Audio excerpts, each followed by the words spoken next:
Bore या atom model, bore परमाणु सिद्धांत थोड़ा रिवीजन कर लेते हैं। आज अपनी ये दूसरी क्लास होगी रिवीजन की। बोर परमाणु सिद्धांत अपना आज का टॉपिक रहेगा केमिकल बॉन्ड।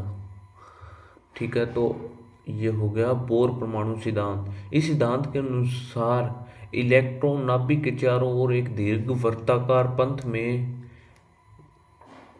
घूम रहे हैं मतलब एक वर्ताकार जो ये होता है ना पंथ, उसमें घूमते हैं इलेक्ट्रॉन। ओके सर, आगे चलते हैं। इलेक्ट्रॉन अपनी कक्षा में नाभिक के चारों ओर घूमते हैं। ठीक है, ये वही बात आ गई कि नाभिक के चारों ओर इलेक्ट्रॉन अपनी कक्षा में घूमते हैं। इन कक्षाओं का अपना ऊर्जा स्तर होता है। जैसा कि पिछली क्लास में बताया था कि हर एक कक्षा का अपना एक ऊर्जा स्तर होता है, जिसके कारण नाभिक इलेक्ट्रॉन उसमें घूमते हैं। ओके, तो ये किस तरह की संरचना होती है, थोड़ा इसके बारे में जानकारी ले लेते हैं। ये होता है अपने नाभिक, इसमें प्रोटॉन और न्यूट्रॉन, नाभिक में प्रोटॉन और न्यूट्रॉन होते हैं। फिर ये फर्स्ट क्लास आ जाती है, फर्स्ट सेल, यहाँ प्रथम कक्षा है, इसको के नाम से जाना जाता है। ठीक है, के नाम से जाना जाता है। इसके बाद ये सेकंड सेल आ गई दूसरी कक्षा की, इसको एल के नाम से जाना जाता है। और ये तीसरी आ जाती है, उसको एम के नाम से जाना जाता है। अभी उसका आगे अपने जिक्र करेंगे, ये लिखा हुआ है। तीसरी कक्षा को एम, चौथी को एन के नाम से जाना जाता है। ठीक है सर, अब अपने उधर एग्जाम्पल के लिए एक ऑक्सीजन का परमाणु लेते हैं। ऑक्सीजन का परमाणु क्रमांक क्या होता है, एटम नंबर क्या होता है इसका, 8 नंबर पे होता है। तो इसमें फर्स्ट क्लास में 2 आएंगे इलेक्ट्रॉन। पिछली क्लास में बता चुका हूँ मैं ये सब कुछ आपको। पहली क्लास में 2 आएंगे, दूसरी ये कक्षा होती है, इसमें कितने आएंगे, 6 बच गए थे, 6 आ गए। इन जो 6 लास्ट वाली कक्षा में जो भी इलेक्ट्रॉन उपस्थित होते हैं, लास्ट ध्यान से सुन लो, लास्ट वाली कक्षा में जो भी इलेक्ट्रॉन उपस्थित होते हैं उन्हें श्योनजी इलेक्ट्रॉन कहते हैं। श्योनजी इलेक्ट्रॉन, लास्ट वाली कक्षा में जितने भी इलेक्ट्रॉन उपस्थित होंगे उसे श्योनजी इलेक्ट्रॉन कहते हैं। तो इसके ऑक्सीजन के श्योनजी तक कितने हुए, श्योनजी इलेक्ट्रॉन कितने हुए, आपसे क्वेश्चन है मेरा, ये करो गिनती। 1 2 3 4 5 6 इलेक्ट्रॉन हुए। ओके, अभी चलते हैं आगे।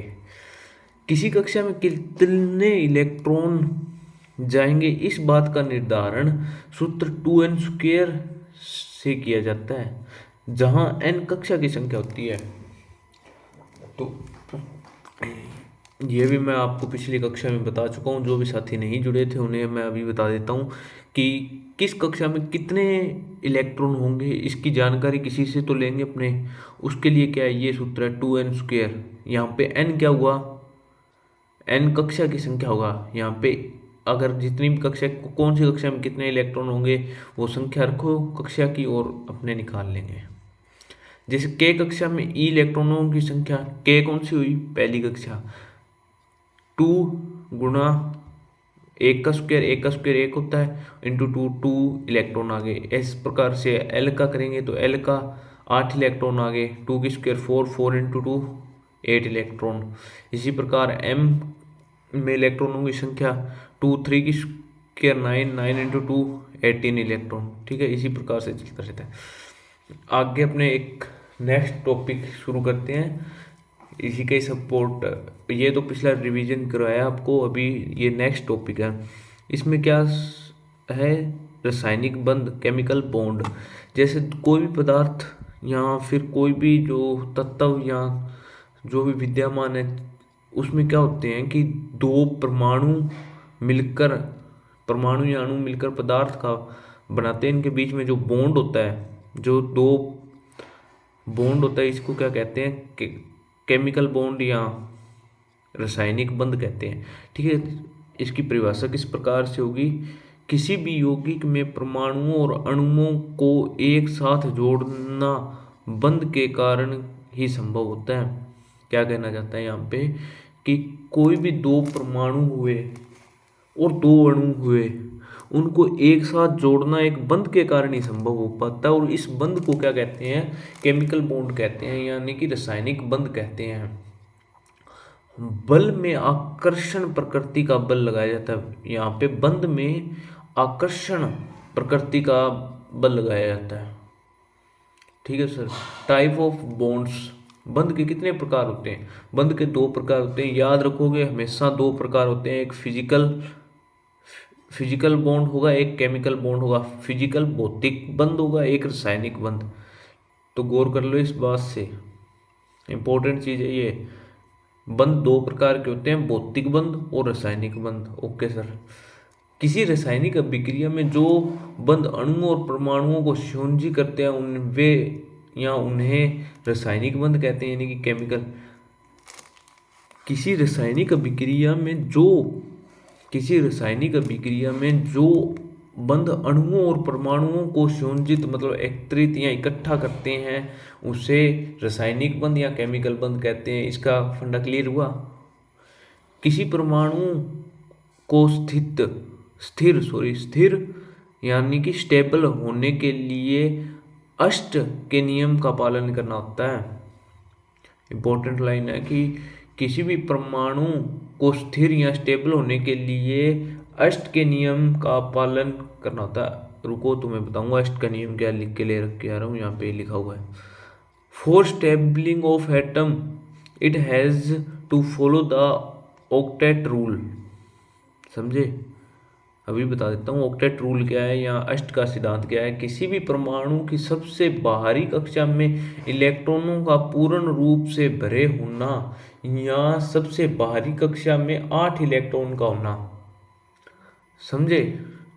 कि या तो वो जो बाहरी कक्षा है लास्ट जिसको अपने संयोजी इलेक्ट्रॉन कहा था, ये बता देता हूँ आपको मैं, ये था जो बाहरी इलेक्ट्रॉन है, इसमें या तो 8 हो या तो इनमें 8 हो या फिर या तो 8 हो या भरे हो। भरे कैसे होगा कि जैसे तीसरी कक्षा में 18 या तो 18 हो या 8 हो। समझे?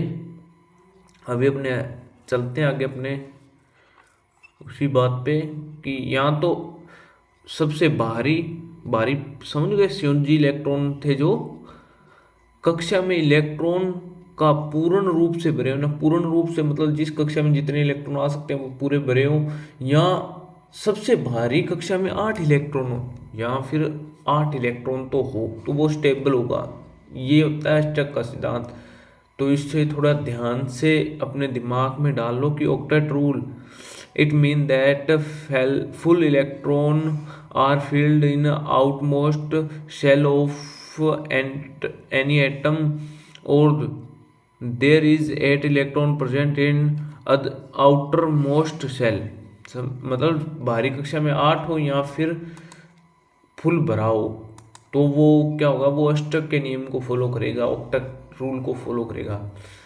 ठीक है। अभी अपने आगे चलते हैं। ये संयोजी इलेक्ट्रॉन क्या होते हैं, वैलेंस इलेक्ट्रॉन या संयोजी इलेक्ट्रॉन क्या होते हैं। किसी भी परमाणु में सबसे भारी कक्षा में पाए जाने वाले इलेक्ट्रॉनों की संख्या को, वही बात आ गई, मैं ये आपको बता चुका हूँ, अभी बताई नहीं थी यार यहाँ पे। ये देखो संयोजी इलेक्ट्रॉन नहीं बताया था कि बाहरी कक्षा में पाए जाने वाले इलेक्ट्रॉनों की संख्या को संयोजी इलेक्ट्रॉन कहते हैं। जैसे ऑक्सीजन का एटम नंबर 8 होता है, तो इसका एटम नंबर 8 है, तो पहली कक्षा में 2 आ गए, बचे 6 आ गए इस कक्षा में, सेकंड क्लास में कक्षा में आ गए इसके। सेकंड कक्षा में जो इलेक्ट्रॉन पाए जाते हैं मतलब अंतिम कक्षा में जो इलेक्ट्रॉन पाए जाते हैं उनको संयोजी इलेक्ट्रॉन कहते हैं। इजी है यार। आगे चलते हैं। समझ आ रहा है या नहीं आ रहा, मैं ऐसे बोले जा रहा हूँ। एक अपने सोडियम का ले लेते हैं एग्जाम्पल, दूसरा एग्जाम्पल है वो ऑक्सीजन का हो गया है। अब दूसरा सोडियम, सोडियम का एटम नंबर क्या होता है, 11 होता है। पहली कक्षा में 2 आए, दूसरी कक्षा में 8 आए, तीसरी कक्षा में कितना, 1 आया। अब इसमें आप ये बताओ संयोजी इलेक्ट्रॉन कितने हैं, सोडियम के संयोजी इलेक्ट्रॉनों की संख्या लास्ट में कितने हैं, 1। ये हो गया। अब मेरे को ये बता दो तीसरी कक्षा को क्या कहते हैं। जैसे पहली के होगी, दूसरी एल होगी, तीसरी क्या है, बताओ कमेंट करो। ये होगी, बोलो, एम। ओके। अभी जो ये बैलेंस या संयोजकता है वो अपने करेंगे कल। क्या कुछ होगा इसमें, क्लास कैसी लगेगी, आप सभी बताना मत भूलना है। मज़ा आया या नहीं आया। ठीक है, आज के लिए इतना ही।